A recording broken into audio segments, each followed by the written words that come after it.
Welcome to the 15th episode of the sixth season of this show. I think it's six. I could be wrong about that. Anyway, 45 overall on the Honest Path Twitch channel, and then like the first two seasons and season 4 on my own channel. But that's by the by. Episode 45 of this behind the screen show. Episode 15 of this Scarred Lands Frostlands of Fenrilic season. Continuing work on People of the Snow.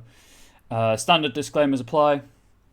YouTube, you could probably skip like the first 10 minutes, let's face it. But yeah, my name's Ryan, or Comrade Bubbles, whichever you prefer. I go by they, them pronouns if you do particularly want to know. I do not work for Onyx Path. This is not an official show. I'm a fan with the platform, and as ever, I'm incredibly grateful for the chance to demonstrate how to write community content, and just how to write content and role-playing material in general.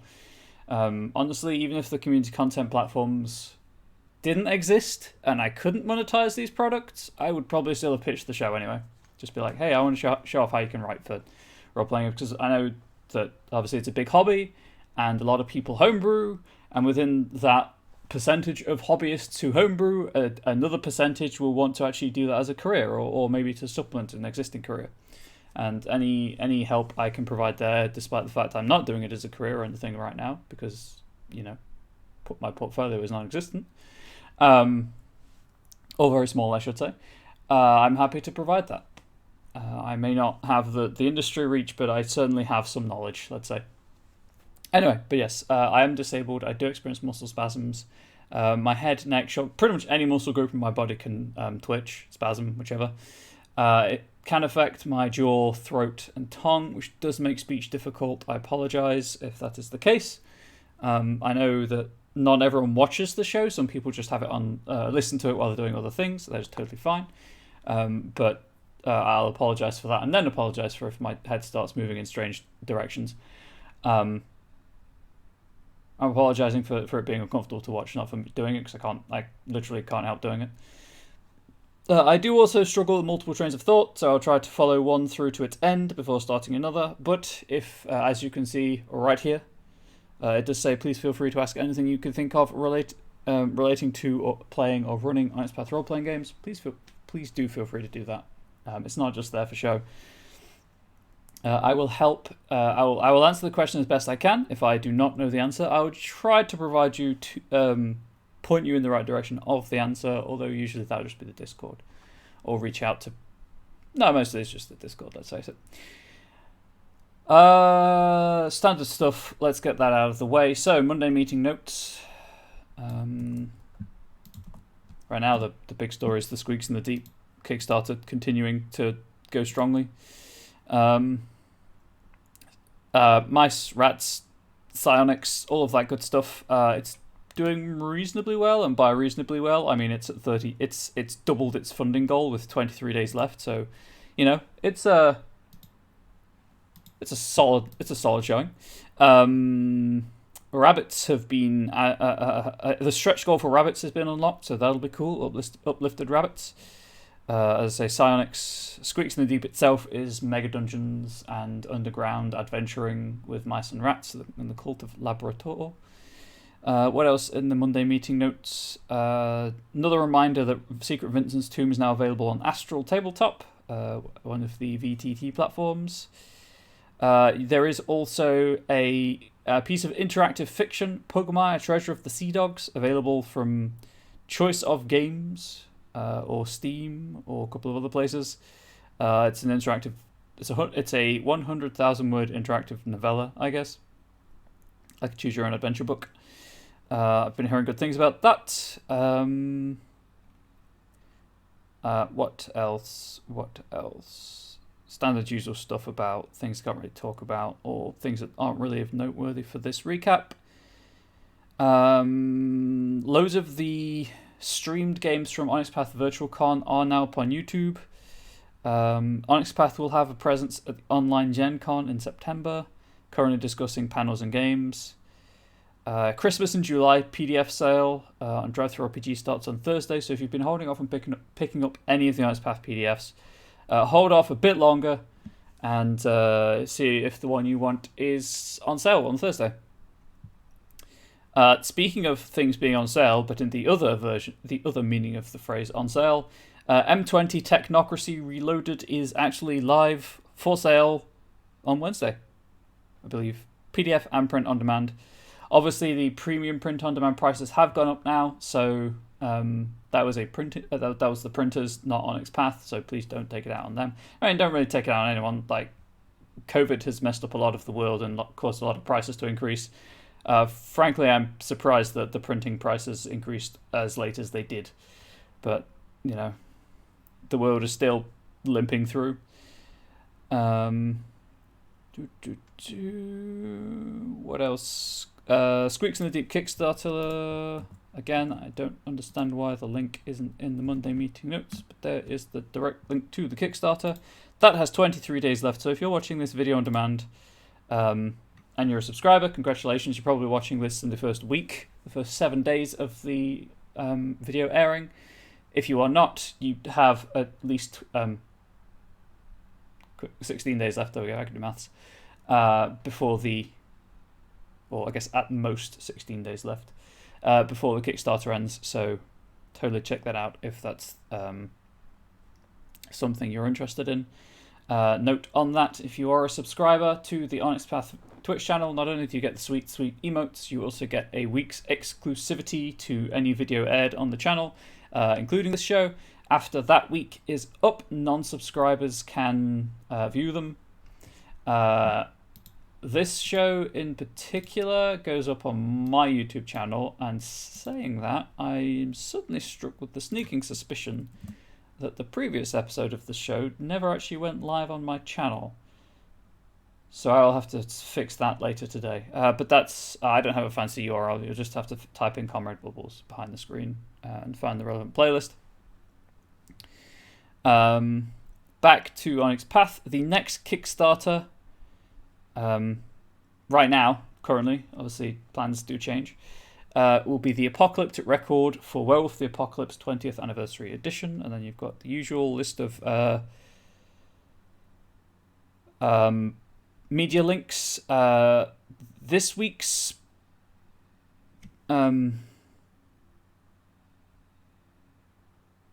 what's the word? Podcast has an interview with Joshua Dirch. I had the fortune to run Joshua through my Scion adventure that I created on the show, and have exchanged words with said individual over Twitter since, in the year and a bit since, and he is an incredible creator, and you should totally listen to that interview if you get the chance to. I believe he's involved with Week in the Deep, although please do not quote me on that. Obviously, then you've got the standard schedule, which will be shown as the post-roll. If you did not see the pre-roll, loads of links to videos, would you believe? What else? I don't really think anything has changed in terms of project timelines. I think when I scrolled through earlier, only one thing has changed. Yeah, Trinity Continuum Assassins is now in post-editing development as opposed to editing. That's really it, obviously, apart from M20 Technocracy Reloaded being released on Wednesday.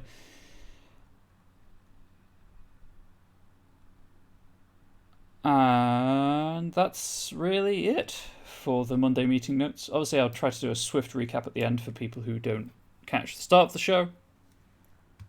And that's what it is. So what I'm going to do is have another sip of my water, and I'm going to do the recap of the show, and then we're going to get started with today's material.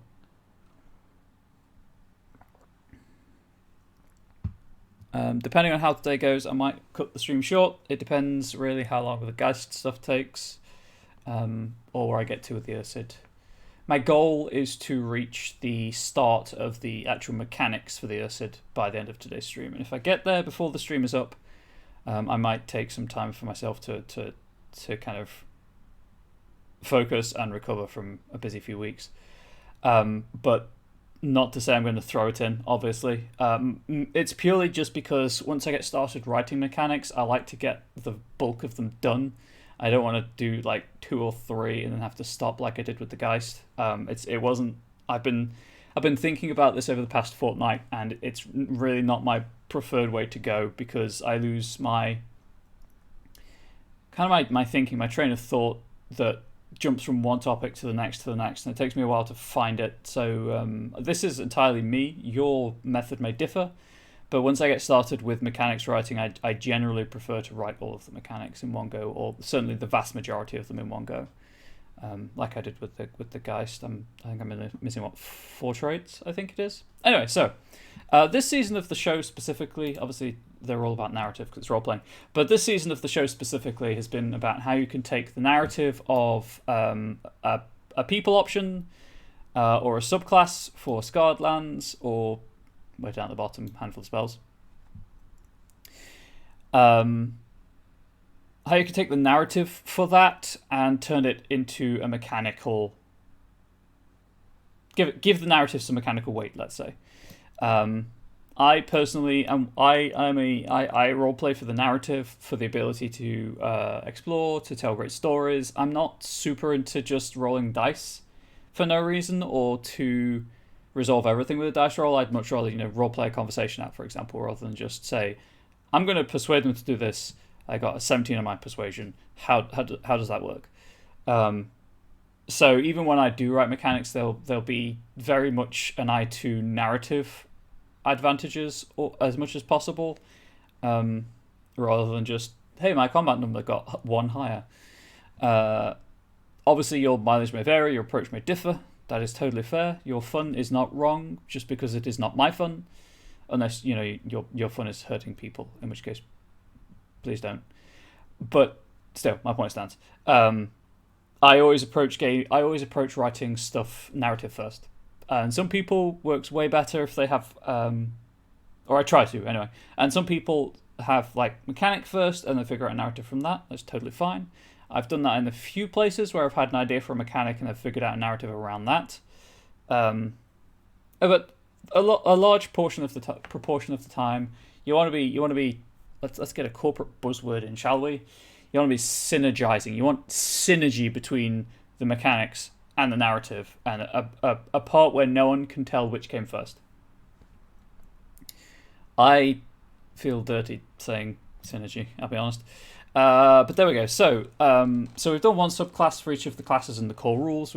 We did 4 spells. I think it was a cantrip, and then the first, a second, and a third level spell. Cantrip, first, second, third level spell. Yep, we're all good there. And then last time we started on the Geists.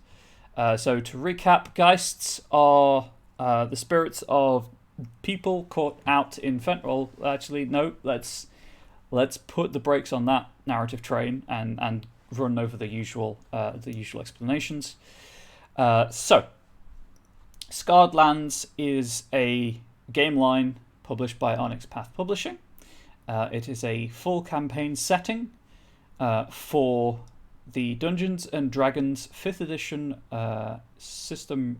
Well, it's a full campaign setting that makes use of the Dungeons and Dragons 5th edition system reference document, heretofore referred to as SRD, made possible via the Open Gaming License, hereafter referred to as OGL.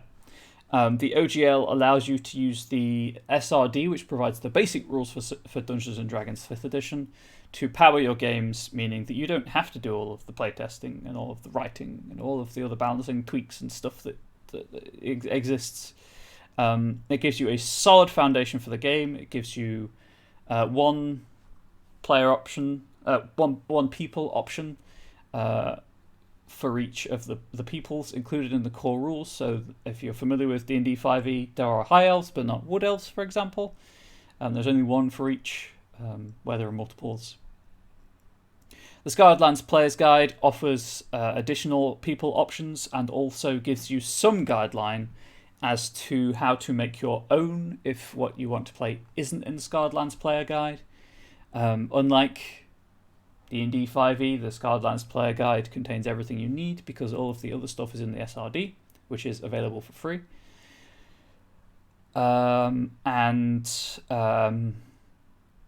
The Scarred Lands game line itself is supported by the Sluritian Vault Community Content Program, which allows fans to write their own material to supplement official Scarred products. Official Scarred products being such worthy titles as Scarred Player's Guide and Yugman's Guide to Gelthbad, for example. But as part of the Slorician Vault, a supplement released onto there, expanding the continents that you can produce material for, was the Frostlands of Fenrilik, as you are limited to what settings are provided on the Slorician Vault. So if it's not on there, so if you want to write something for Tamana, for example, you technically you can, but you can't sell it anywhere because that is not covered. But the Frostlands of Fenrilik was released in November, I want to say, last year, and for the past 30-odd weeks, I think I've taken one break, so we'll say 32 weeks, I've been producing this People of the Snow supplement for Frostlands of Fenrilik to add extra options for Fenrilik-based adventures. Fenrilik, for those who don't know, is the Arctic continent of Skarn. Is what it says on the tin, really. It's a vast snow-covered wasteland of mountains, arboreal forests, and a wide variety of things that would either like to kill you, eat you, maybe after killing you, if you're lucky, or enslave you in the case of the Scarai. And yeah, I think that's a decent recap of whatnot. So some of the subclasses tie into the monsters that you may encounter in your Fenrilikian adventures. I don't know if that's the word. Some of them just tie into the idea of people that you would find on an Arctic continent where 6 months of the year are, darkness, for want of a better word.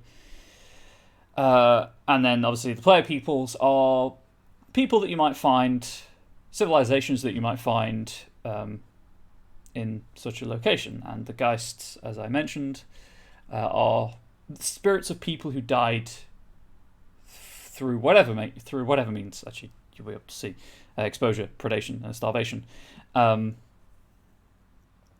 Unfenrilik, but have returned to life for whatever reason. Right, I'll zoom in so if anyone's watching a mobile, you can actually read the text. That's what that should say. I'm going to have another sip of water and then.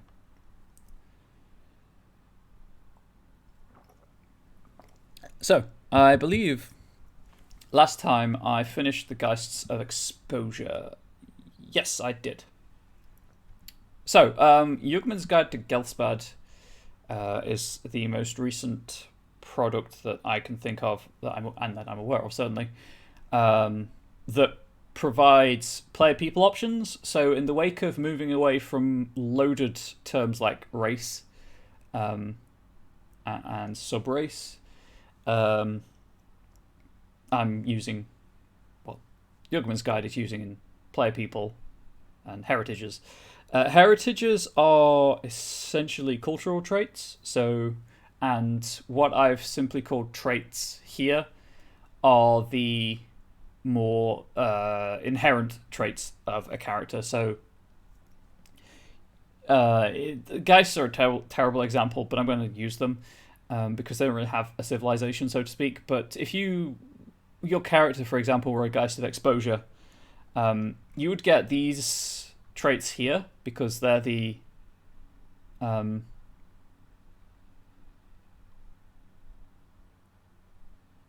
universal. There we go. I don't know why that took me so long to think of the word. These are the universal traits that all Geists get. And then because you're a Geist of Exposure, you get the Wisdom increase and the Spectre of Death trait. And then say, I haven't written any of the others, but say you were adventuring, or your unfinished business. Hey, Zach Rules, how you doing? Or your unfinished business meant that you kind of relearned how to be, or how to exist in the world among Geists of Predation. You could feasibly have the Geists of Predation heritage traits as opposed to the the knack for survival and victim of the elements traits, Geist of Exposure heritage traits. I think that's reasonably clear. I know I stumble over some words and repeat myself unnecessarily. Do apologize. But that's how that all works. when I think I mentioned this. I don't know if I really did last time though, but uh, for and this is more just SRD, Scarred Lands, whatever, um, in particular. But I guess it kind of does apply to any game where you can create player options. Balance is a thing most likely I do everything by yes, that seems right, and largely it works out pretty well. But some things, like how many traits to give a people option, that's all down to educated guesswork. Really, there's no fancy formula. I mean, technically, there's a document out there. So I think it's a Google Doc. Where someone has assigned like a points value to each trait from the core rules. Yeah, balances for later. Exactly, unstable else. But yeah, someone's assigned like, a points value to each trait in the core rules, and they're like each player people it falls within this range of values in terms of cumulative points. And honestly, like it's useful, but it's also a lot of effort and work to go to. As unstable else says, balances for later. Largely, I trend towards I'll make things maybe slightly more powerful than they need to be, and then tone it down because it's a lot easier to do that than to go. This isn't hitting right. It doesn't feel like it's an interesting option compared to the other player options out there, and then having to add stuff as you go. Personally, that's just me, but a lot of the time it's just yes, this feels great. Especially this feels okay, especially with the Geist. Obviously has what these two, 3, 5, 6, 7, 8 has 8 traits. Particularly to note though that Scarred Lands player options in general are beefier compared to most SRD compatible player options, just because they necessarily need to be. But that said, 1, 2, 3, 4, 5, 6. Does Sathi have like 6 options by the looks of things?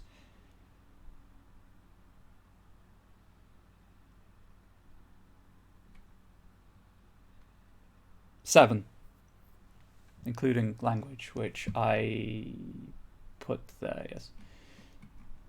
So it's not that bad to have. Generally, if other player options have like 7 or 8 features or traits or whatever you want to call them, that's what I'd go with.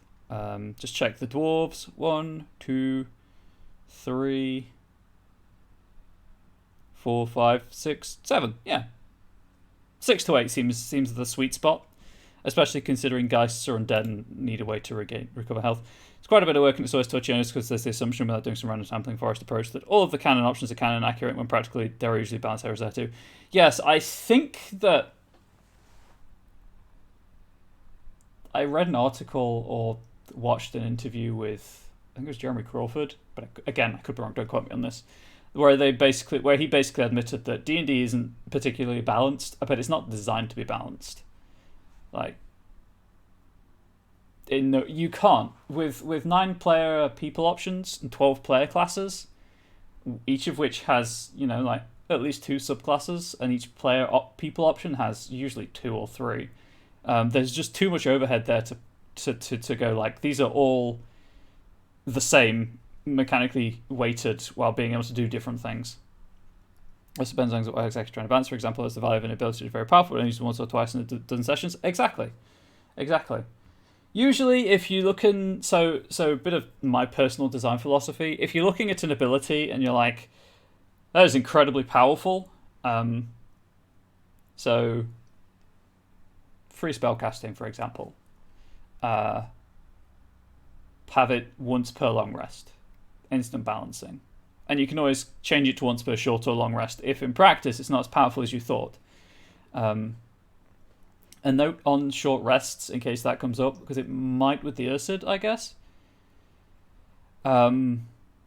Short rests don't always factor into D&D. It largely depends on the party. Unless you're running a high combat campaign where health becomes a real issue and the party does short rest periodically, unless there's a warlock or, say, a monk in the party, both of whom get class resources back on short rests, your party may not actually take short rests, so just be aware of that. Game balance is one of your personal areas of interest. Yeah, I'm a huge sucker for game balance as well. Anyway, so, and like, as I was saying with the Geists, they have quite serious drawbacks to balance out the ability to balance out the traits anyway. So hopefully it kind of works out. Anyway, so Geists of Predation. Oh, a note on trait names. Established style guides italicize these. And certainly last time I did as well out of habit. But I have since discovered / realized that some people really struggle to read italicized letters. So I'm just going to bold them. That's all it is. That's the only reason they're in bold. It's an accessibility thing. I'd rather have people be able to read everything than perfectly matched style guides. And personally, if your style guide is being a barrier to accessibility, that's an issue that needs fixing, but that's not my call, obviously. I'm just a fan. I do what I can with my teeny tiny platform in terms of published content. I will have to go through this entire document and figure out a way to represent spells, because spell names are italicized when they appear in text, in the body of text. So I'm going to have to figure out something there. I might underline them, because an underline is a lot more obvious than a quote mark. And it stops them being confused with trait names. Because I am going to try to, if I refer back to a trait, I will bold it in the text. Readability is more important than following style guide. Assume, of course, you're internally consistent. Exactly. And obviously, with it being community content, at the end of the day, it's my choice how to format it. I'm going to include in the foreword why I formatted it the way I have. I'm going to try to remember to. And then I will let the end user be the judge of whether or not I should have italicized or not, and let them provide feedback via reviews. I'd much rather everyone be able to use the material than it look official. Anyway, that's that. So, Geists of Predation. Those unlucky explorers slain by Fenrilic's hostile wildlife roam the snowy wastes as a permanent reminder of the dangers. That await. Oop. The unwary. So much like Spectre of Death. Sorry, they're going to get an ability score increase of 1 to something, so I may as well just include it now. Much like Spectre of Death, this will be where the trait is that allows them to regain hit points. As I said last time, Geists are undead, which... here we go. If an undead creature type in place of the humanoid creature type. As they are undead, spells like Cure Wounds will not work on them. And in order to avoid someone feeling like they have to take proficiency with herbalism kits to make potions of healing, and to avoid the party spending more than they ordinarily might on potions of healing, I'm going to try and include a way for the Geist to regain hit points in an alternate fashion. So with the Geist of Exposure, that was reducing a creature to 0 hit points. You roll one of that creature's hit dice, you gain hit points equal to that number plus your con modifier, and you gain the humanoid keyword for a number of hours. Hello, DJ XST Ecstasy, I think. How are you doing? I won't be using that mechanic again for this. Last time I streamed this, I had an idea for it, and I can't remember what it was. I can remember the one I had for Starvation, which is cool on paper, but I think it might be a bit impractical on the tabletop. But I'll cover that when we get there. Anyway, so predation. It was con, right? Yeah, con increased by 2. So let's have strength. XST is as XST or exist or zest, also zesty. Hey, that's fair. Thank you for correcting me.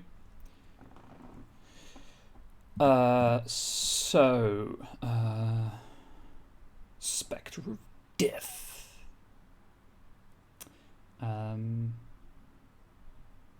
So predation, I think, will be tied to attacking, but not every attack, unless it's just you regain like 2 hit points, or hit points equal to your proficiency modifier. I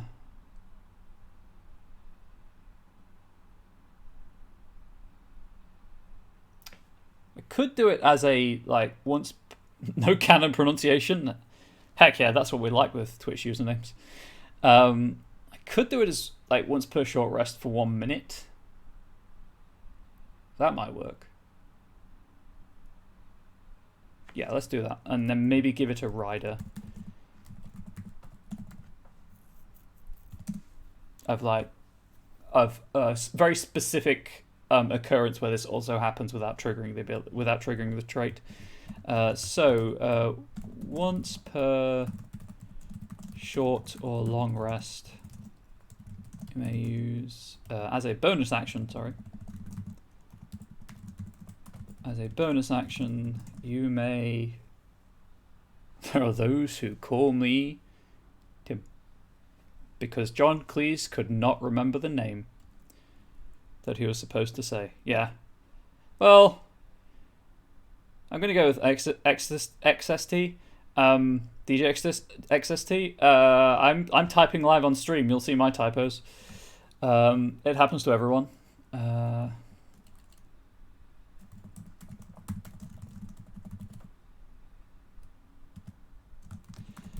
For 1 minute. This is not the correct wording in the slightest.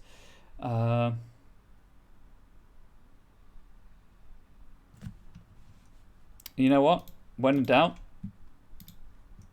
examples. There's not an exact example that I'm thinking of, but I'm pretty sure it'll give me roughly the right wording.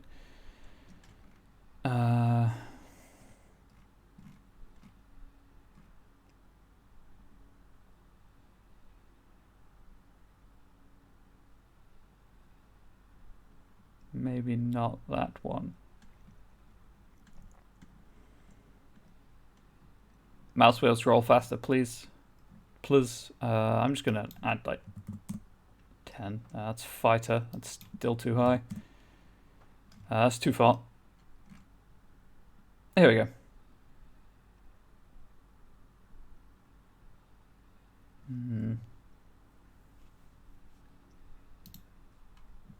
You know what? Let's just reword this. As a bonus action, you can surrender to your primal instincts.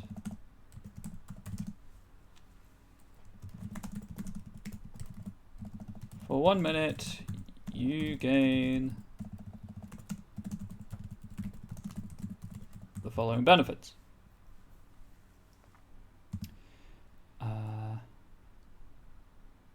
Ooh.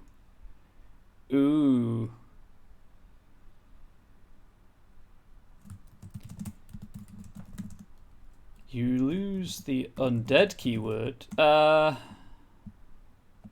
to lose the keyword?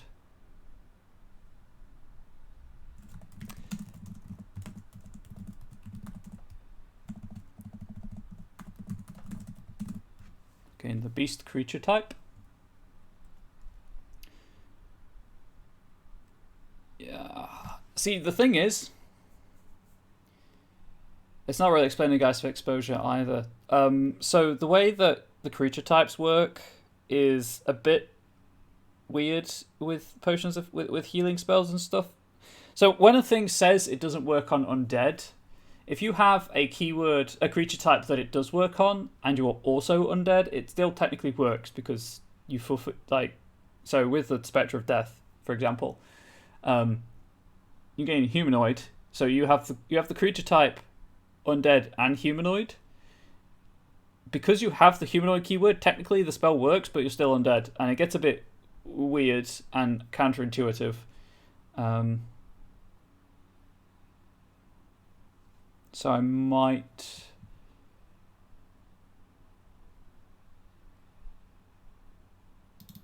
UX just to clarify that.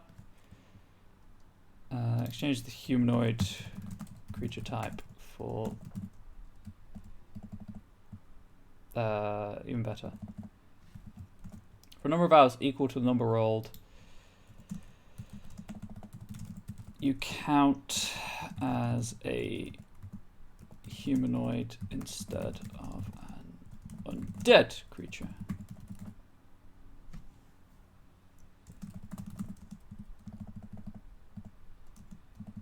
I think that's better.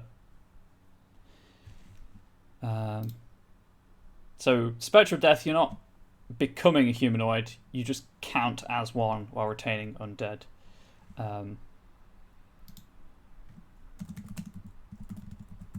Let's say for spellcasting and other effects. Whereas in this one, you lose the humanoid, the undead creature type, and gain beast in its place. Place of your the undead creature type. So this means things like charm animal and speak with animals and all of that good stuff will work. I don't want to limit it to melee only, but it kind of makes more sense.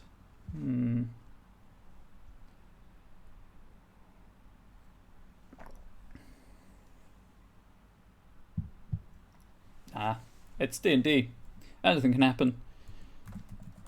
Your attacks deal an additional d6 necrotic damage.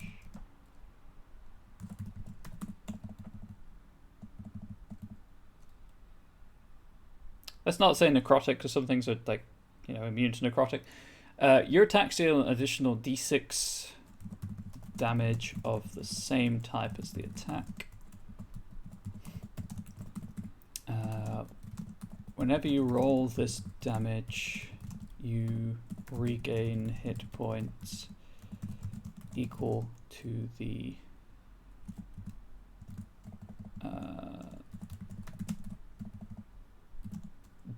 number, let's say number rolled.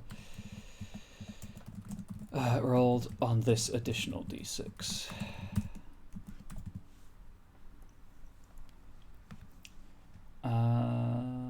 Does anything else need to happen?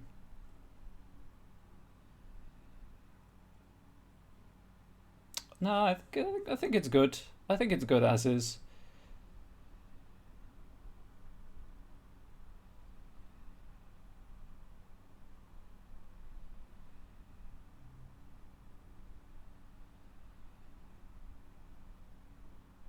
Yeah, I think it's good as is. So these two should be bulleted. Oh, whoops. Don't click too far down. And then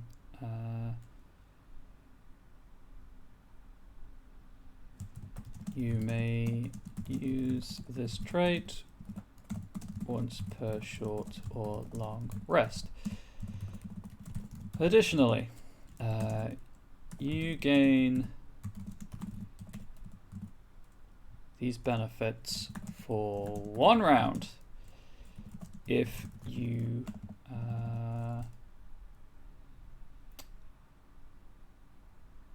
hang on, I just check the wording on something.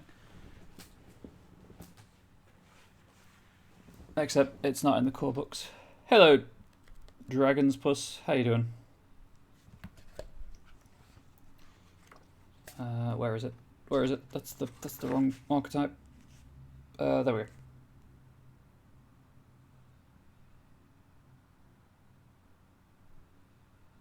Ah, gotcha. That's the way to word that. You gain these benefits on any attacks made against creatures that haven't acted in combat. The creature type substitution lasts until the start of your next turn.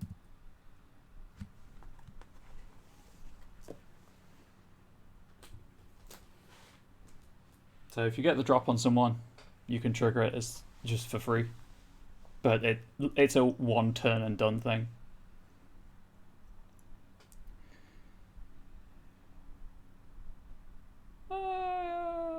Do I have a if you go a week without attacking something, you gain one level of exhaustion? I don't think so.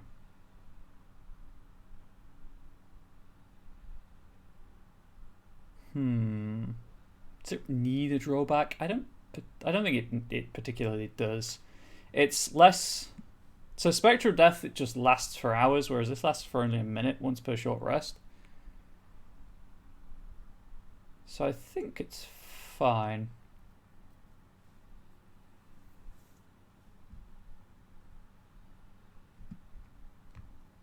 Yeah, this is another thing, going back to the rest mechanic. If I were to, so this is obviously, you may use this trait once per short rest, short or long rest. If I were to limit it to long rests only, I would probably be like, you may use this trait a number of times equal to half your proficiency bonus per long rest.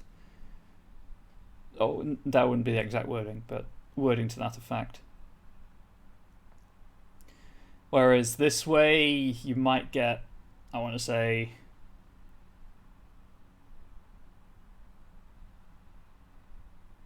2 uses out of it, maybe in an average adventuring day. I also might increase the damage.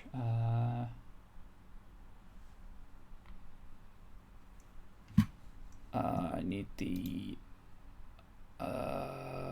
what do I need? I need the SRD and I need a class feature table.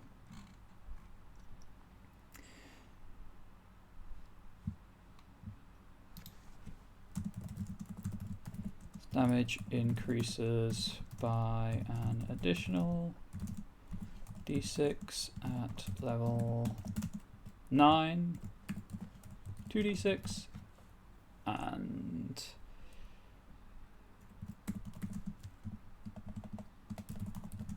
level 17 for 3d6, which is when those are just proficiency bonus levels. So you're rolling half the number of dice equal. You're rolling a number of d6 equal to half your proficiency bonus, which is not standard cantrip scaling, but equally it's not a cantrip, so I'm sure it's fine. Anyway, oh, hydrate. You are both correct. I should. Is the first one. Is the second one. Okay, so those are the standard traits, and now the heritage traits. It's going to be one of the pack.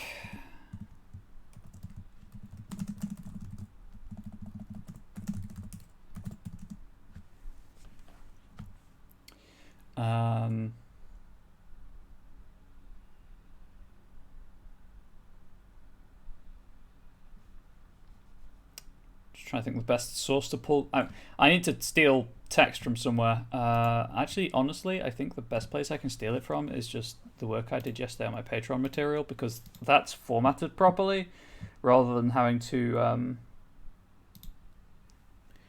go through the SRD formatting. I'm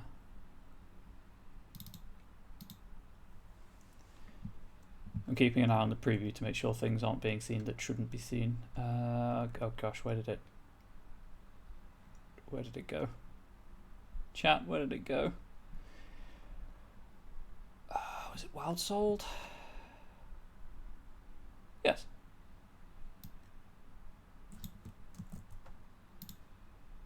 That's not what I wanted to open. That's what I wanted to open.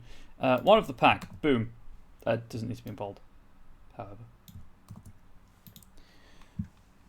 Whenever you make a wisdom animal handling or wisdom survival check related to predators, you are considered proficient in these skills and add double your proficiency bonus to the check instead of your normal proficiency bonus.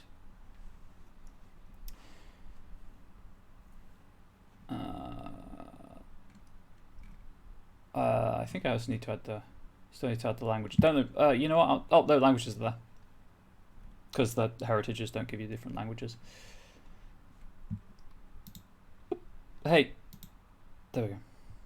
So why can't I see chat? Oh right, I've got 2 Explorer windows open in front of it. I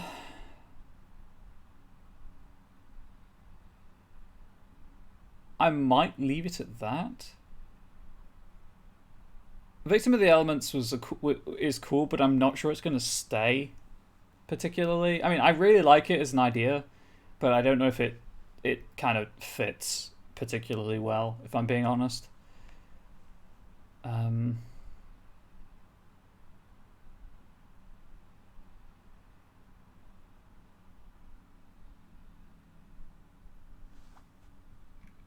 So that would be 3, 4, 5, 6. Maybe not. 7's the sweet spot. Okay, it'll stay. I need something for Geists of Predation then. So we've got kind of recognition of predators. The difficulty again is that Geists don't really form civilizations. They don't have a culture. So trying to nail things down that'll be like, hey, these are what these Geists believe and practice and know. It gets a bit weird. I mean, the easiest thing to do would be just give Hunter's Mark, but that seems super easy.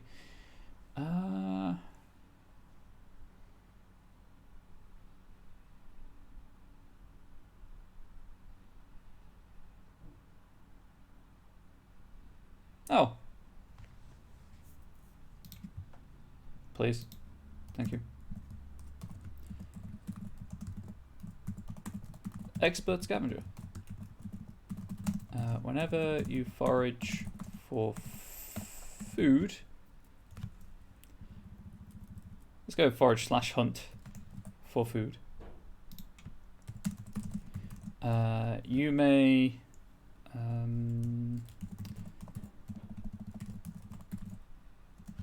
discover an additional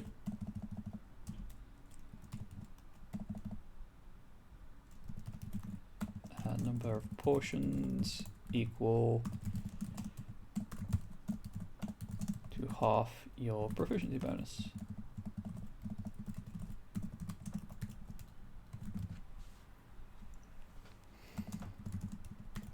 And again, I put a minimum of 1 just in case there's anything in any other homebrew supplement or official supplement released down the line that lowers your proficiency bonus for whatever reason. So it's less combat-y than Victim of the Elements, but it ensures that you'll find food more easily.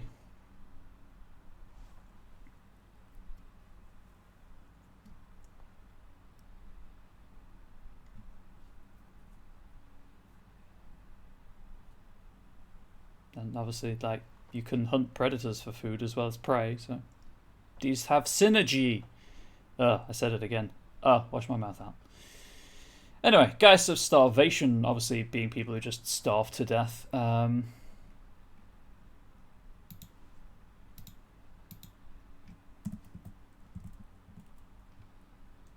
should be normal text. If the predators or the elements don't kill you, the odds are good that you will run out of food and water without adequate preparation. Ability score increase every heritage gets, every sub people gets one. So Geists in general get a +2 to Constitution. Obviously this is as written in my games, and I know all the GMs allow it. You can just move those numbers around to suit. But for now, we're going to go, as established, with the +2 in something and +1 in something, unless you're a dwarf, in which case you get +2/+2. But that's by the by. Yes. So ability score increase. There's nothing saying I can't give a +3 to Constitution, and there's nothing saying I can't give a +1 to Strength again. But I need to. Oh, right. You know what? Let's do this. Let's give a choice. With this being so focused on dealing damage, ideally, obviously, it's weapon attacks, not spell attacks.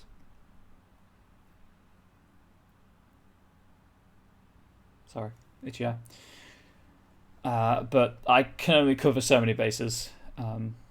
And I'm not going to limit it to weapon attacks because I don't believe in limiting player options. So if you've bought this document in the future and you're watching this, this is me saying rules as intended. That flavor-wise, it is intended for weapon attacks, but I am not limiting players from using this trait with spell attacks. There you go. Rules as written, obviously it just says attacks. There is no specification between weapon or spell. So go crazy. Have at it. You're an undead ghost. You're a ghost anyway. Like if you're getting hit points back from casting Fireball, it is what it is. It's no stranger than the concept of the people option, if I'm being completely honest. I just thought it was a cool idea. Anyway, so exposure was wisdom. I guess intelligence and forward planning maybe. I could see intelligence. Could see maybe charisma or force of personality overcoming death itself. No, I'll go with intelligence for now.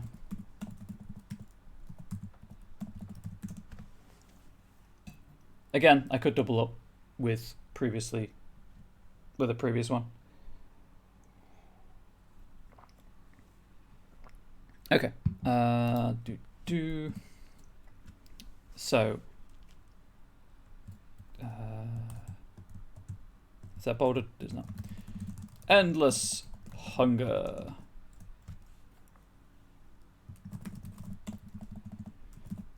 Whenever you are...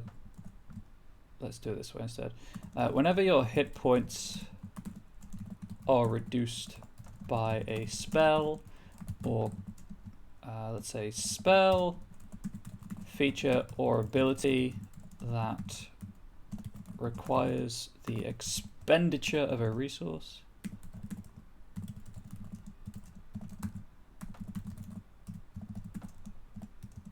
e.g. Nope, there we go. Spell slots, key points,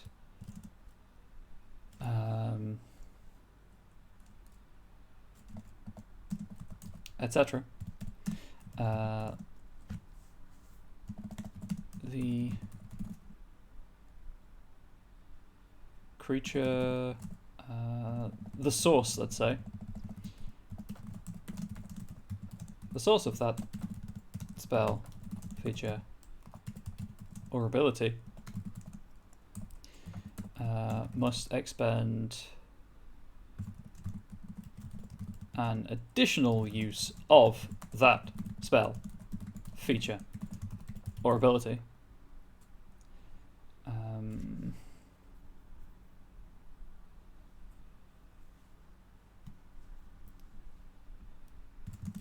If they are unable to, I need to clarify something here actually. Do M-dashes work in... The M- shortcut doesn't work. Does anyone know if M-dashes as a whole work in Google Chrome, in Google Docs?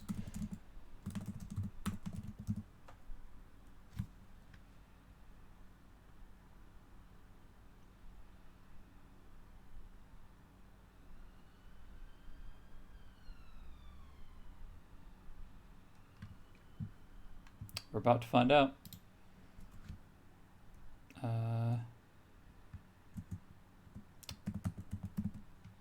Helps if you have num lock on you, Egypt. Apparently not. Nope. Triple hyphen it is.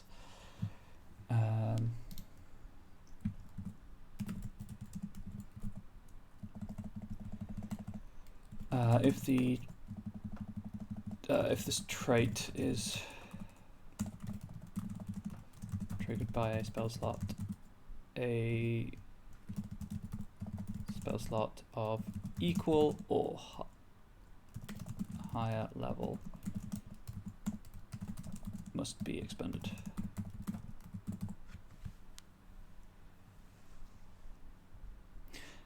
If they are unable to do so, that creature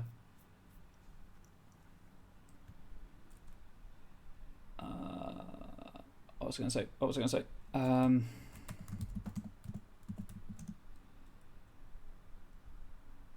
Does tie this into hit dice? Nah, that seems... because that changes based on... Oh, you know, Egypt. That creature...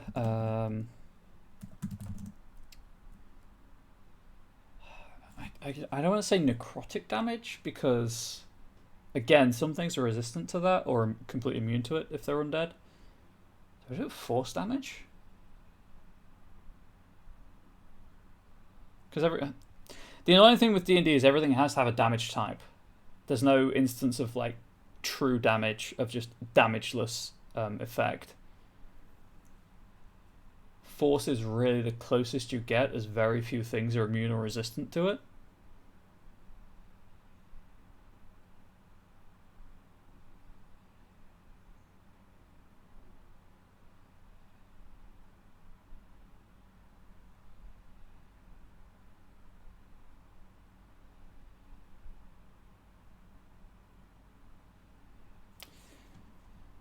Soul damage, I wish. Let's just even better idea. One level of exhaustion.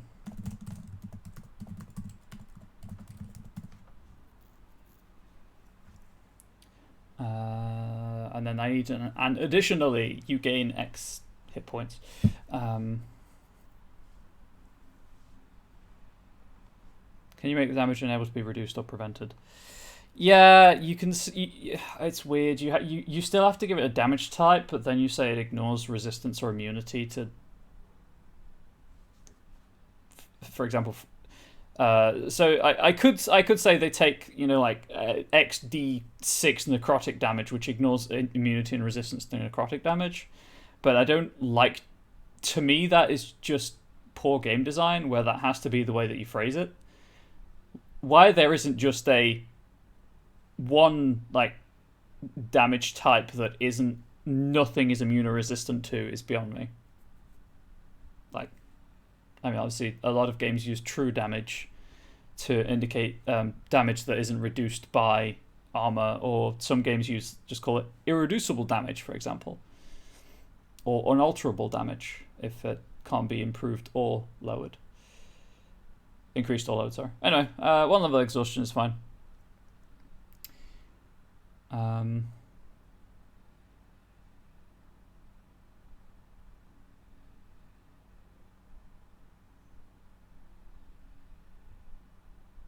Anyway, yeah. Additionally, when this trait is triggered, you regain X D4 hit points.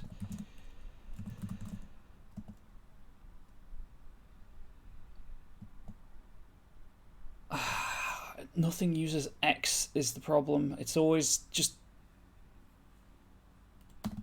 really long phrasing. You regain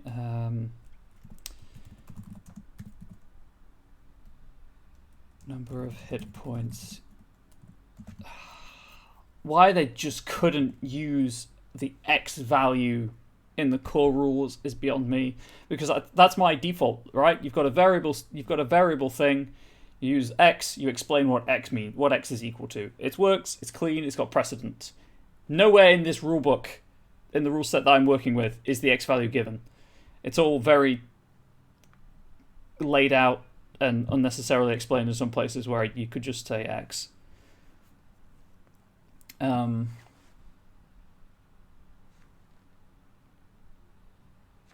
Yeah, I think it would be you regain hit points. No, roll a number of d4 equal to the total numerical value of resources expended, and regain that number of regain hit points equal to the total, I think is the way it would be worded.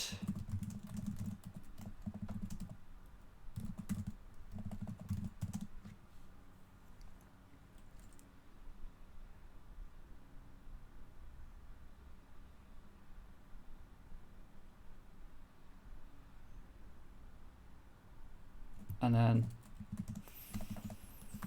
for example,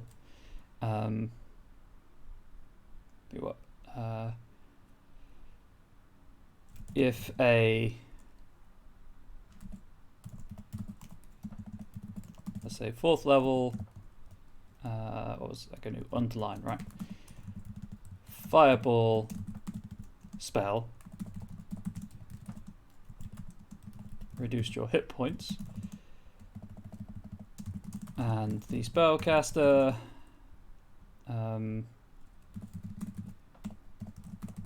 expended a second 4th level spell slot upon triggering this trait.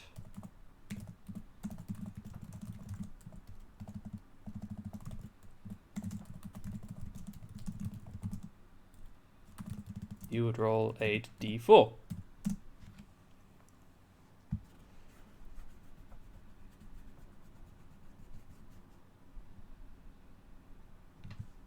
Do we need another example for like key point expenditure?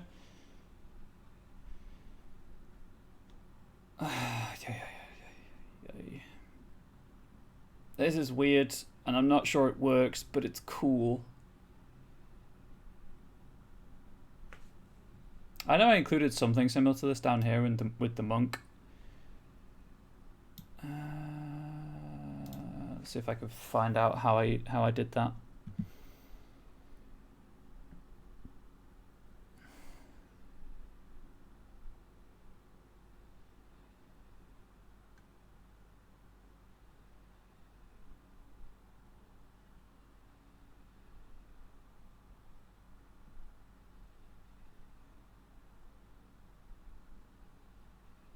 Right, there's a whole lot of stuff down here.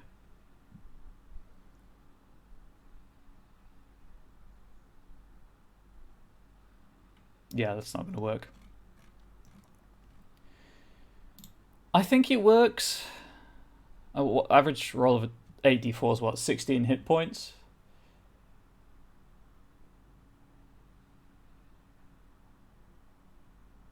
Which would potentially be the average roll of. Hang on, I need to do maths to see if I think this number needs tweaking. This number needs lowering.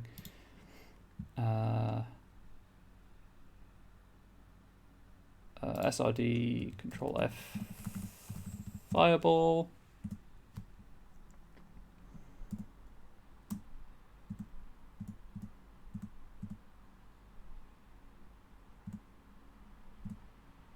There we go. So fourth level would be 9d6, which is what, average of 27. Taking the low end of average. Half of 27 is what? Why am my maths deserting me? Yeah, 17. 17? No. 13. I think that number needs lowering.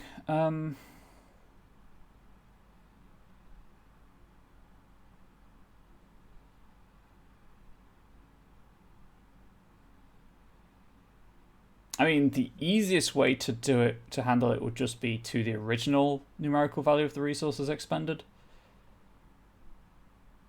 So it'd only be 4d4, or like you get hit with a key point powered attack that's had 1 key point spent on it, you do 1d4 healing. The idea here is just that it's a constant low level heal to compensate for the fact that you can't be the recipient of kill wounds, for example.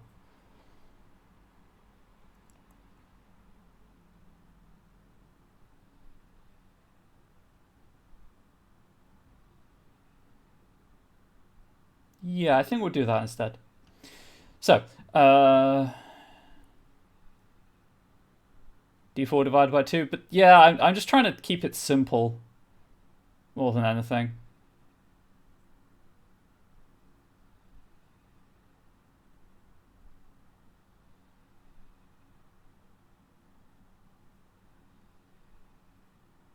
And I know that some people have certainly told me before that the amount of maths in the game is certainly a barrier to them. And while there are, yes, differences between a regain hit points equal to half the total and then just roll half the number of dice, one of those is definitely simpler to understand and figure out than the other.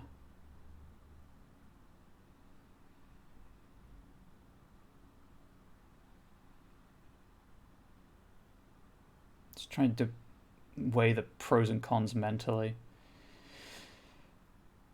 So d4 time half the total would tie it into the expenditure and be like more narrative, more mechanical representation of you consuming the resources, spiritually, magically, or whatever. But it has the thing there that it adds that extra layer of maths to the game. It's rolling number of dice equal to the original expenditure. Oh.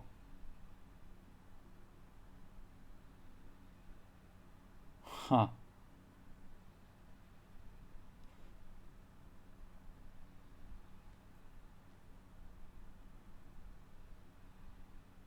What about if it's number of d4 equal to the expenditure triggered by the trait?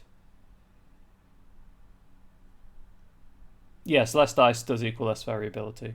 It's the Great Axe does d12, Great Sword does 2d6 discussion all over again. One gives you a more varied extreme, the other one gives you a more consistent result.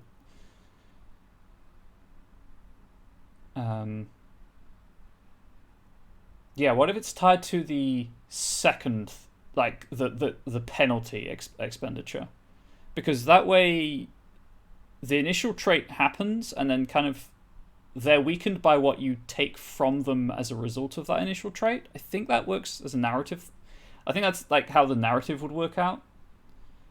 So you cast the 4th level fireball spell, and this Geist noms a second 4th level spell slot, or a 5th level spell slot, for example, and regains the health from that second one. Yeah, I think thematically it is better. Boom, problem solved. Now I just have to word it.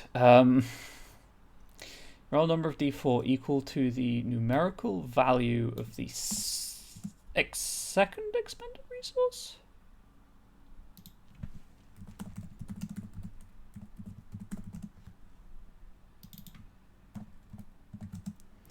Let's see. So Fireball's a 3rd level spell anyway. So, for example, if a 3rd level Fireball spell reduced your hit points, and the spellcaster expended a 4th level spell slot upon triggering this trait, you would roll 4d4.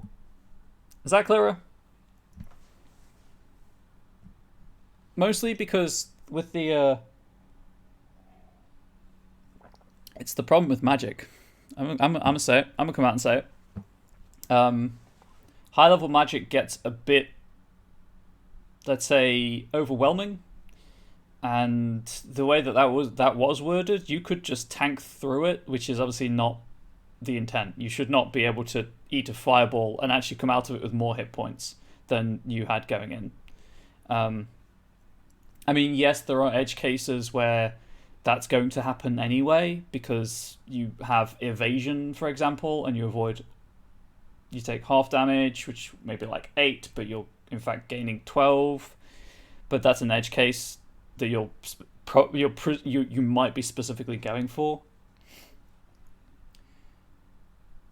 So what was it? 84 16, yeah. So you take like 8 damage and you gain 16 health, and net 8 hit point gain by eating a fireball, which is obviously not the intent of the fireball spell. Whereas a 3rd level fireball spell does 8d6 damage, which would be 24, I think. Yeah, 24 damage. Average, at the lower end of average. The highest you can roll on 4d4 is 16. The lowest you can roll is 4. So even if it's half to 12, the odds are good-ish that you're going to still lose like 1 to 5 hit points. So there's still some damage from the spell.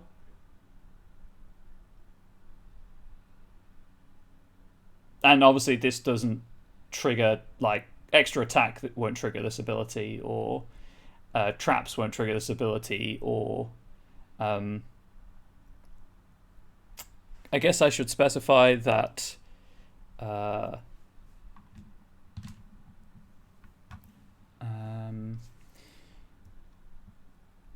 by the initial use of a spell, feature, or ability,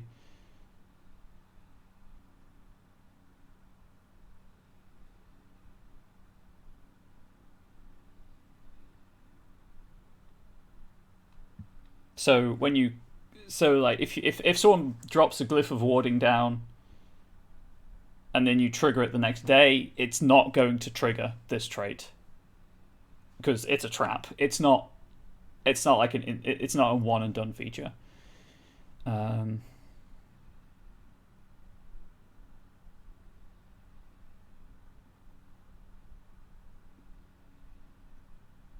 feel like I should clarify. Initial is not the right way of phrasing it.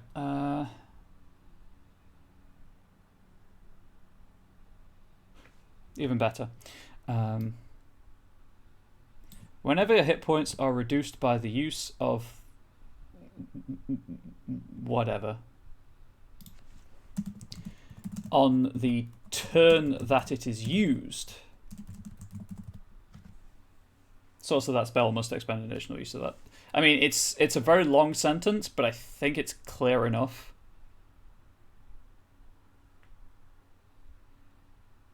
And I can't separate it out, unfortunately.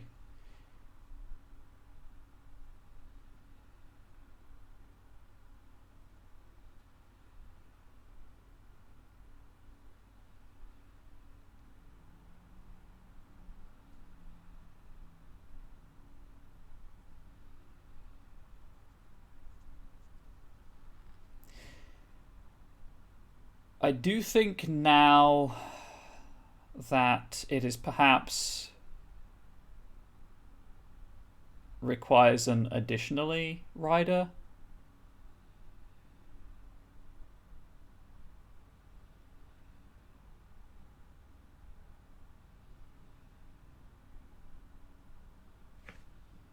Hang on.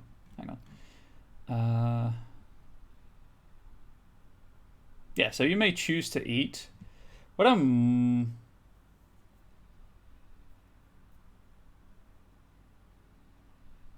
yeah, sure. Why not? Where is it? Additionally, whenever you consume one portion of food, I guess, you may roll one hit die without expending it and regain hit points.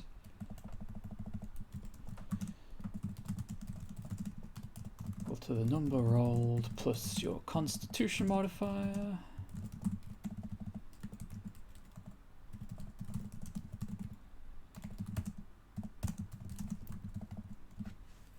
You may benefit from this aspect of the trait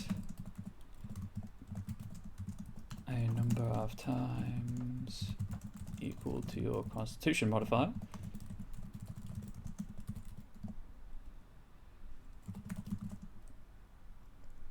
And regain all expended uses at the end of a long rest. There we go. So if you're up against non-spellcasters, or monks, I guess, you can just eat to get hit points back without expending hit die. So you could take like a short rest, during which you eat a meal, and you'll gain an extra hit die plus your con mod hit points back. Again, I just don't want people to feel like they have to use herbalism kits and stuff. Anyway, so Geists of Starvation heritage features. What are we thinking? What are we thinking? I had no ideas for these. I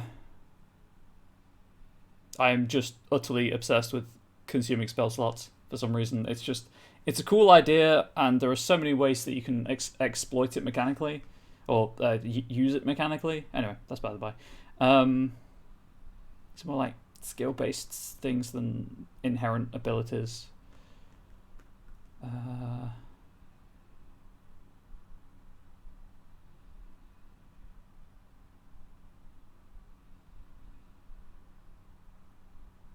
Oh. Memory of Hunger. You may expend one hit die.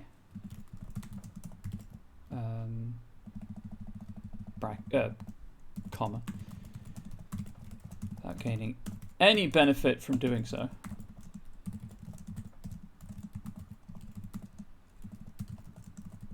To provide enough food for one person for one meal.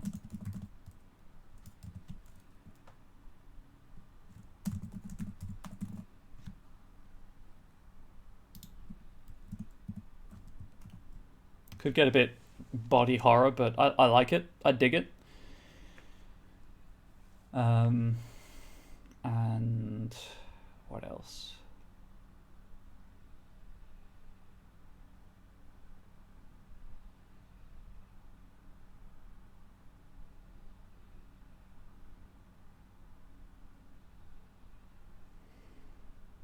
I'm trying to, because these both have like skill-based things. I guess I could have something relating to skills actually. I'm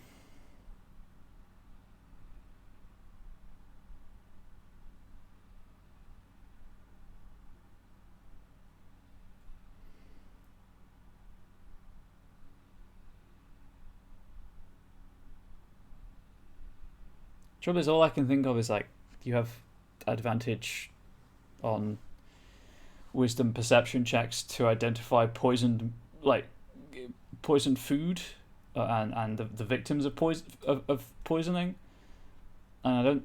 It's not really thematically appropriate for someone who's starved to death.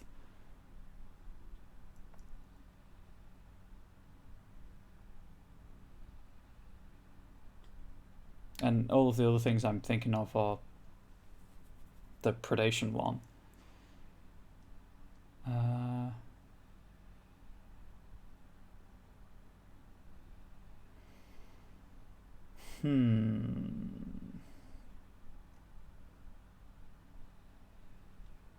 Looks like I won't even be starting the Ursid, so that's interesting. Depending on how long it takes me to think of this one, what I may do is just skip the Ursid entirely and go into the outro early. Starvation might drive you to consume things not normally healthy to consume. That is true, but equally, as undead, they don't need to eat. I had considered that, but then they don't need to eat, so why would I? So there's not necessarily any point giving them the ability to eat anything.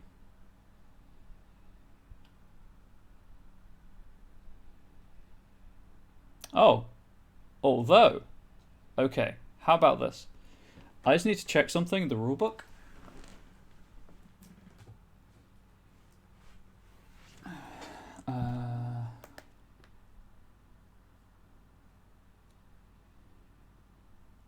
Even better.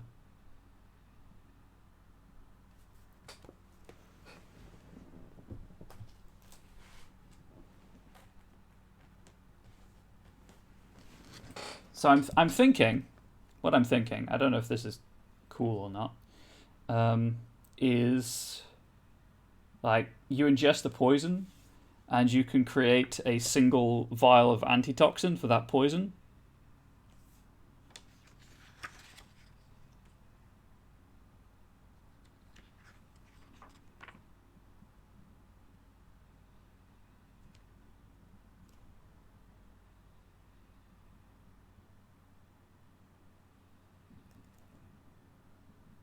Interesting. Antitoxin itself confers no benefit to undead or constructs. Which makes sense, actually, because most constructs are immune to poison damage, and most undead are resistant to it.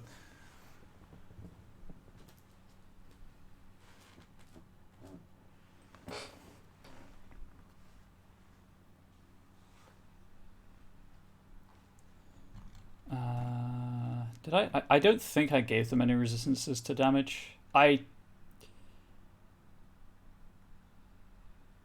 No, I did not. Apart from the the Destroy Undead feature, I'm generally pretty wary about giving damage resistances to things. Oh, advantage on the same throws against poison, disease, and resistance to poison damage. It's there, but there's no resistance to necrotic damage because I didn't want to give 2 damage resistances out. Mostly, that's the entire reason. Unless I could give like resistance to necrotic damage with vulnerability to radiant damage. That might be an idea.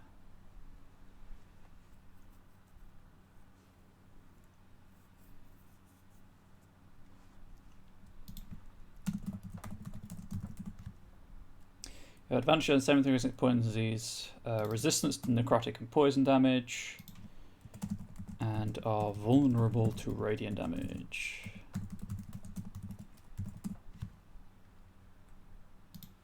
There we go. The vulnerability balances out the other resistance, is my feeling on that matter. Anyway.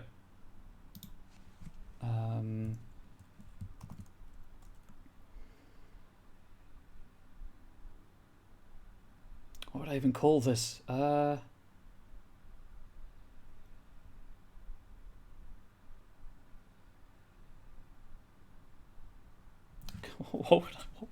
In a crucible? Sounds a bit weird and doesn't really tie into starvation.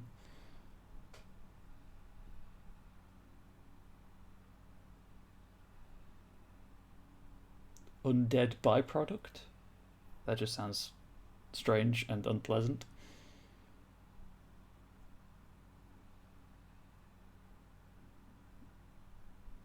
You know what? We'll come back to that. You may ingest a single during a short rest. During a short rest, you may ingest a single dose of poison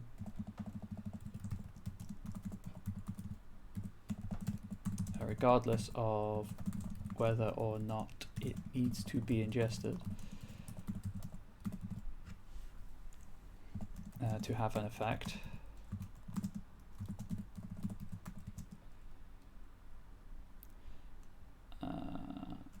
And produce a single, please, thank you, fingers type, a single dose of antitoxin.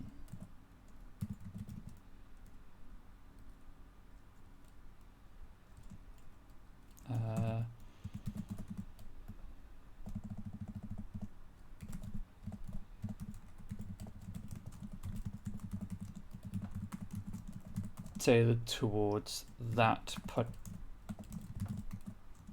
particular poison. The antitoxin functions as described in the core rules, except the creature that consumes it may add. So it gives you advantage for 1 hour on poison, on saving throws against poison. I might already half your proficiency bonus. Half your proficiency bonus. Minimum 1. Minimum, please, fingers. Work with me here. Minimum of 1.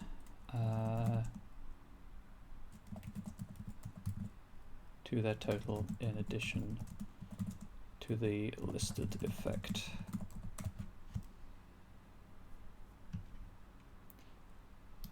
This is to represent it being tailored specifically for that poison rather than just a generic antitoxin.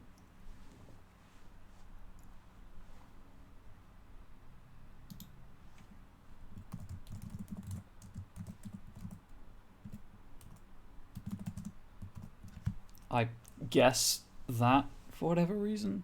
It's not terribly thematic, but it does kind of work.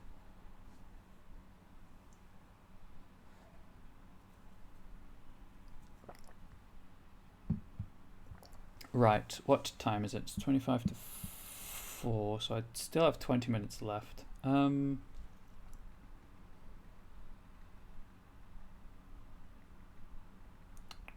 Trying to think. I guess we could do the history section of the Ursids just to give you like a teaser of what's coming up, and then I'll do the outro.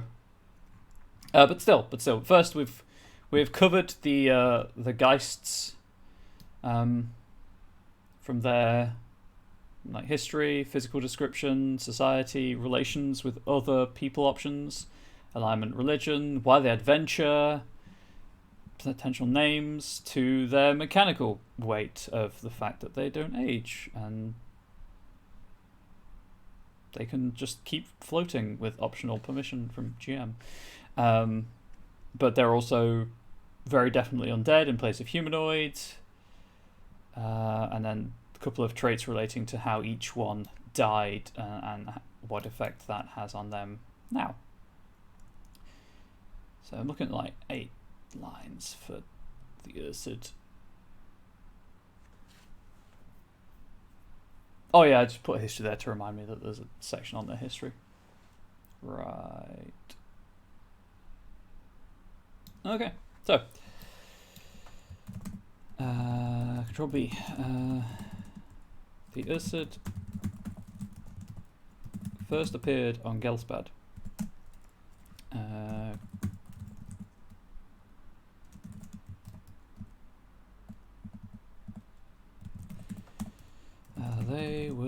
created by GoRock. Hang on, I don't want to misspell this, so I'm just gonna check the spelling. Yeah. As a living manifestation of his all-consuming gluttony.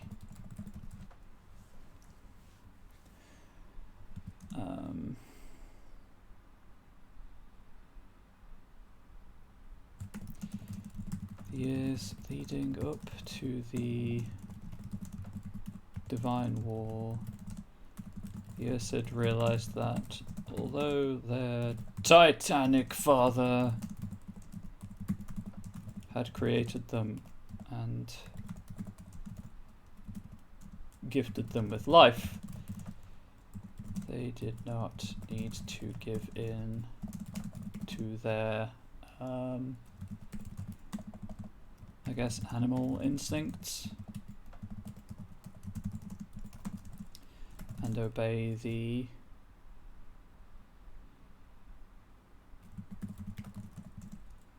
desire to collect, hoard, or consume everything that crossed their path.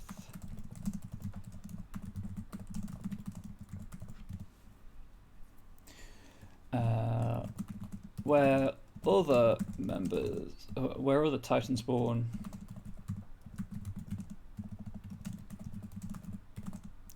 turned their backs on the Titans during the during the Divine War, and adopted the mantle of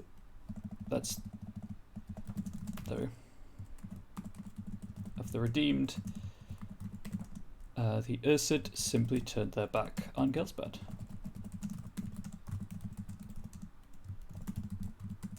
Back on Gelsbad and headed north for the frigid Arctic wastes.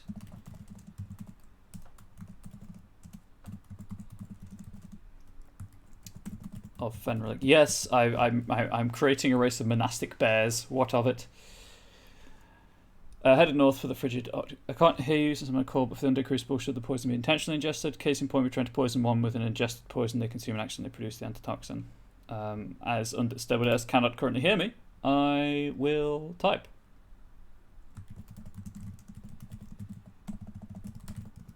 So it's an intentional thing, which is why I included the during a short rest stipulation.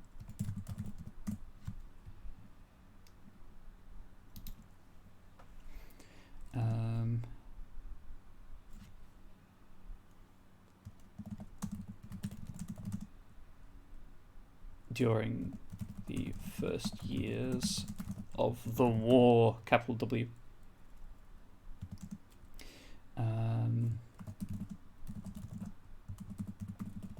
Few of the redeemed remember the Ursid, and few are still, well,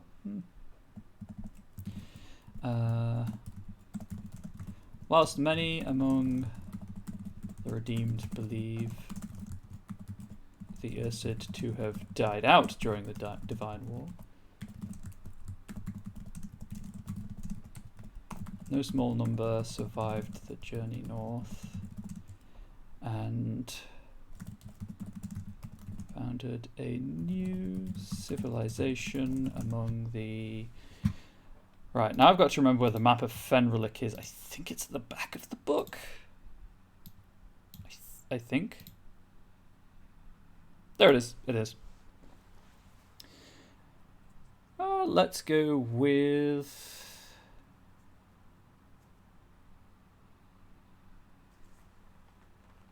northeast.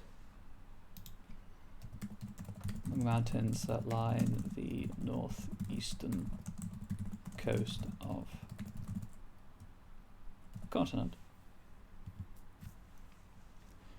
So there's your little teaser for the Ursid. Essentially bear people who renounced materialistic ways because of a almost literally God-given need to collect, hoard, and consume. Titan given, I guess. But let us leave it there for this week. Otherwise, this show will overrun. And while yes, technically I can overrun, there is no one on after me for a good number of hours. I don't particularly like overrunning. Time management is something I pride myself on, and I always feel bad when I overrun. Onyx Path are kind enough to give me this 2-hour slot, and by Jove, I'm going to use it, but I'm not going to abuse it. So, for those who are not here at the start of the stream, the Monday meeting notes are always a good place to find what's happening with Onyx Path. The big thing right now is the Squeaks from the Deep Kickstarter, adding rats and mice and psionic characters to Realms of Pugmire, whilst also building upon mega dungeons and kind of underground adventuring. It's exceeded twice its rather than horrendous maths. I'm going to refresh the page and just give you the raw figures. With 23 days to go from date of recording, being the 20th of July, it's at $30,186 and had a $15,000 goal.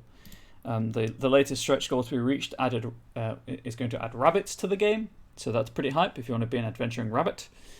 What other things to note from the Monday meeting notes? Obviously, the Kickstarter's the big one. Attention is drawn once more to the fact that the Secret of Vincent's Tomb, the Pugmire Jumpstart, which I ran on this channel in Jumpstart Month, is available on Astral Tabletop, which is one of the VTTs out there. There's also an piece of interactive fiction, Pugmire, Treasure of the Sea Dogs. It's a 100,000 word interactive nautical tale by Eddie Webb, who created Pugmire. So that's going to be pretty hype. That's at choiceofgames.com/Pugmire. It's also on Steam and a couple of other places, so you might be able to find it on your gaming platform of choice. What else? A couple of other things about kind of like admin-y things. Many of the games that streamed during Onyx Path Virtual Con are now up on the the Onyx Path YouTube channel, or on YouTube in general. Onyx Path will have an online presence at the online Gen Con in September, but nothing is confirmed yet. Beyond that, Christmas in July PDF sale starts on Thursday on DriveThruRPG. So if you've been holding off on getting any of the PDFs, specifically PDFs, wait a couple more days and they might drop down in price. I might pick up Exalted 3rd Edition at last. I do not know. And on Wednesday, in PDF and print on demand, the Mage 20th Anniversary Technocracy Reloaded goes live for sale to bulk up the already high page count Mage 20th Anniversary line. Good grief, there are so many pages in those books. The next Kickstarter, no date yet released, but the next one slated will be the Apocalyptic Record for Werewolf the Apocalypse 20th Anniversary Edition. If you're curious, the next show on this channel at 5 p.m. Eastern, we have Mage the Awakening game from Vorpal Tales, and then at 8:30 Eastern, they are Vorpal Tales again, are in fact playing Squeaks in the Deep, with the playtest with the the like 90% complete rules that Onyx Path put out for Kickstarters. What else? Plenty of video content. I think really that's all of the major points. We are, yes. Excellent. Thank you for confirming, Zach. Thank you for saying it's a good stream. If you're watching this and you aren't following the channel, please do consider following the channel. If you missed the start of this stream and you're not a subscriber, you will have to wait 7 days to watch it on the Twitch channel. This is standard kind of Onyx Path across the board. If you want to watch a video, you want to subscribe, you just have to wait a week after it aired for the to watch the video on demand. After that week is up, these streams usually go up on my YouTube channel. I am on YouTube as Comrade Bubbles, where they're all in a playlist there. They do not go up on the Onyx Path YouTube channel. Onyx Path were super nice and let me, keep my streams for my channel. I guess it helped that they aren't particularly actual play focused, so that is more of a community thing. But that's by the by. As for me, I can be reached if you do want to if you have any feedback that you want to take some time to think about it. I do lurk a lot on the Onyx Path Discord server. Nightbot's been dropping the link periodically. I am also reachable on Twitter at Comrade Bubbles, and I do also stream on Twitch as Comrade Bubbles. In fact, I will be streaming on Twitch in about 20 minutes to half an hour's time, maybe. And I don't typically stream tabletop role-playing content on my channel. I do, gameplay with, I'll say, commentary in liberal air quotes. But I'm always happy to talk role-playing and storytelling and all of that good stuff. And obviously, I can talk more broadly about the hobby on my channel than I can here because, hey, we're all supporting Onyx Path. Hey, we're all fans of their games, presumably. And obviously, that's the focus of the stream and the show. The next episode will be on the Ursid. It is bi-weekly or fortnightly if you're in the UK. So it should be the 3rd of August, all things being well. I probably won't finish Onyx Path, is that right? Bah! I probably won't finish next stream. It will probably be the stream after that, so that'll be, the 17th of August? Yes, I'll be here for that. And then I am probably going to take a break of maybe 2 episodes because I've done I can't remember, 3 or 4 seasons of the show now, and I've had 4 breaks. And yeah, it's only bi-weekly, but I write 5e material. I stream, I run games professionally, I write Patreon material, and having one less project to think about for a couple of weeks actually makes a huge difference to my mental health level. So advance warning that there may be I might take September off, for example. I might take the end of August and September off, maybe, just as a short break, focus on my other projects, of which there are many. Maybe get this all edited and laid out for the Sluretian Vault. Who knows? Pigs might fly. Honestly, I'm expecting this to be up by the end of the year, and I'd be lucky if I hit that deadline. Anyway, so that's just advance warning of a potential break in the show. I just need a break, personally, periodically. I hope you can all understand that. The freelance life is a harsh one. But if you have enjoyed it, all of the previous all the previous episodes are up on YouTube, and I'd like to think they make for interesting viewing. I mean, if you found this, if you've liked this stream, you'll probably like those. But that's it, really. That's my thing. I've finished 5 minutes early, but that's by the by. So all that remains for me is to say thank you for watching. Obviously, this show, more than many of the other shows on the channel, literally wouldn't be what it is without the community input and the back and forth. So I do appreciate anyone who... appreciate everyone who watches, and 2, I appreciate anyone who breaks through that internet shyness barrier and interacts. It's much appreciated. And then if you do go on to buy the product later down the line, obviously that is extremely appreciated too. But yeah, that's it. So thank you for watching. Really appreciate it. From me to and your loved ones, please do stay safe, healthy, and wholesome.